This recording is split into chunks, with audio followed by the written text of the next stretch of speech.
Bonjour à toutes, bonjour à tous. Aujourd'hui, deuxième partie de la vidéo Remington. Sur Caroline, j'ai eu l'occasion de tester il y a quelques mois le sèche-cheveux et la broche chauffante et me revoici aujourd'hui avec le test du lisseur et du boucleur.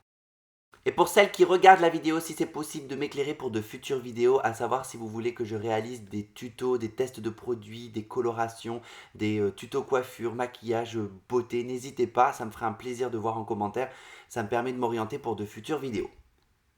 Mais avant de commencer, comme d'hab, je vous invite à vous abonner à ma chaîne si ce n'est déjà fait et à cliquer sur la petite cloche pour être averti des dernières vidéos mises en ligne. Voilà, tout est dit, maintenant on peut y aller.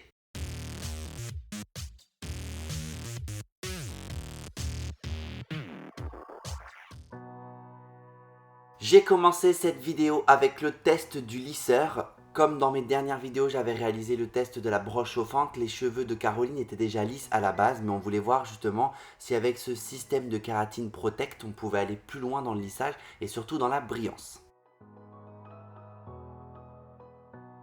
C'est un lisseur qui chauffe entre 160 et 230 degrés. Sur le cheveu de Caroline, honnêtement, j'ai utilisé le minimum et c'était déjà amplement suffisant pour avoir de la brillance et pour réussir à lisser la fibre. Pour éviter de se brûler les doigts, j'utilise toujours un peigne au moment du lissage. Ça permet vraiment de pouvoir reposer la mèche sur le peigne et non pas sur la main pour se brûler. Là, j'ai commencé sur les côtés et franchement, dès le début, on sent honnêtement que le lissage va être facile et que la brillance va en ressortir très facilement. Le produit se met en chauffe très vite, en 15 secondes seulement, le lisseur est chaud et prêt à être utilisé. Et c'est un lisseur qui comprend un capteur haute intelligence. Ça veut dire qu'en fait, au fur et à mesure de votre lissage, le lisseur continue de s'adapter au niveau de la température par rapport au taux d'humidité dans votre cheveu. J'ai utilisé beaucoup de lisseurs et honnêtement, avec celui-ci, on obtient une brillance quand même très vite et un lissage qui est super facile. Les volumes sont tout de suite bien réduits, les frisottis sont bien disciplinés. Le petit bémol, à la limite, je pourrais dire que c'est le poids de l'appareil, mais honnêtement, quand on l'utilise à la maison une ou deux fois par semaine, ça va encore, contrairement à un coiffeur qui risque de l'utiliser au moins 5 ou 6 fois par jour. Le côté sympa et design de ce produit, c'est la température qui s'affiche grâce au petit cadran digital directement sur votre lisseur. Ça, c'est sympa quand on veut être sûr de la température de chauffe. Et j'ai essayé de réaliser un zoom sur la mèche après un passage avec le lisseur pour que vous puissiez vous rendre compte de la brillance. Le bilan, je conseille vraiment ce lisseur aux filles qui ont des cheveux très mousseux, très épais, difficiles à discipliner et qui veulent obtenir un lissage brillant sans forcément sensibiliser leurs cheveux. Le dernier test des produits que j'ai utilisé, c'est le boucleur sur les cheveux de Caroline. Comme vous pouvez le voir, même côté digital où la température s'affiche entre 150 et 210 degrés, sauf que vous avez sur ce boucleur une fonction Pro Plus qui permet vraiment de donner de la brillance et de boucler votre cheveu, mais en ayant le fer qui est bloqué à 185 degrés pour ne pas trop le chauffer. On sait qu'il y en a certaines qui ont toujours tendance à aller trop loin dans la chauffe du cheveu en pensant avoir un meilleur résultat, mais ça c'est faux. Il vaut mieux travailler lentement avec un fer à bonne température plutôt que d'espérer avoir quelque chose qui va aller vite avec un fer qui va chauffer à 210. Le résultat n'en sera pas forcément plus joli et ne tiendra pas forcément plus longtemps. Avec ce fer à boucler, le gant est fourni puisque comme vous pouvez le voir, vous n'avez pas de petit rabat pour bloquer votre mèche pendant la chauffe. Donc il vous suffit, à l'horizontale ou à la verticale en fonction de la boucle que vous voulez obtenir, enrouler la mèche autour de votre fer à boucler et de la maintenir avec votre gant qui vous permet de ne pas vous brûler.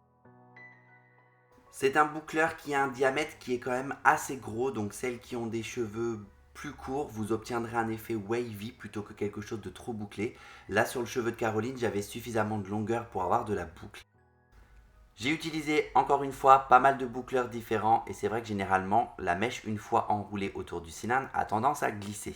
L'avantage avec le fer de chez Remington, c'est qu'ils ont la technologie Grip. C'est une technologie qui permet vraiment de donner un revêtement antidérapant à votre mèche. Donc une fois enroulée, elle ne glisse pas toute seule. Ça évite de se retrouver avec une boucle cassée ou quelque chose qui n'aura pas eu le temps de se former et qui ne sera pas joli. Et pour réaliser le coiffage de Caroline, je suis venu prendre mes mèches à la verticale, les enrouler au niveau de mon cylindre sur la partie la plus grosse au niveau du fer à boucler, comme vous pouvez le voir ici, et je viens plaquer ma pointe sans forcément trop l'écraser sur le fer. histoire de la laisser un petit peu cassée. On voulait obtenir un côté wavy, effet décoiffé, mais pas quelque chose de trop parfait au niveau de la boucle. Une fois que la boucle est effectuée, on peut la laisser refroidir. Dans l'idéal, si vous pouvez, laissez refroidir votre boucle au moins pendant 30 minutes pour qu'elle se fixe bien. Si jamais vous n'avez pas le temps, 5 petites minutes suffiront, mais sachez que plus votre boucle va refroidir, plus elle va se fixer et vous pourrez passer les mains dedans après sans problème. Je suis venu dans le cheveu de Caroline passer de la poudre pour leur donner un côté un peu grippe et un peu froissé. Je voulais vraiment obtenir quelque chose de plus déstructuré que quelque chose de structuré. Et après, je viens vraiment passer mes mains dedans, histoire de casser la boucle et de lui donner un côté beaucoup plus naturel. Si vous avez envie d'investir mais que vous avez peur, la seule chose que je peux vous dire, c'est qu'il faut vraiment persévérer dans l'utilisation de cet appareil. Au début, c'est pas facile, on a tendance à se brûler un peu l'extrémité des doigts, mais franchement, quand on commence à bien le maîtriser, vous allez pouvoir vous éclater et faire des coiffages des plus sympas. Si vous voulez voir des tutos justement avec cet appareil de coiffure rapide, facile, n'hésitez pas à le mettre encore une fois en commentaire.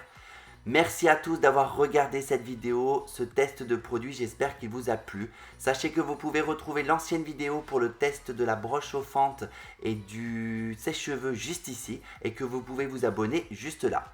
Je vous dis à bientôt pour un nouveau tuto, merci à vous, bye bye.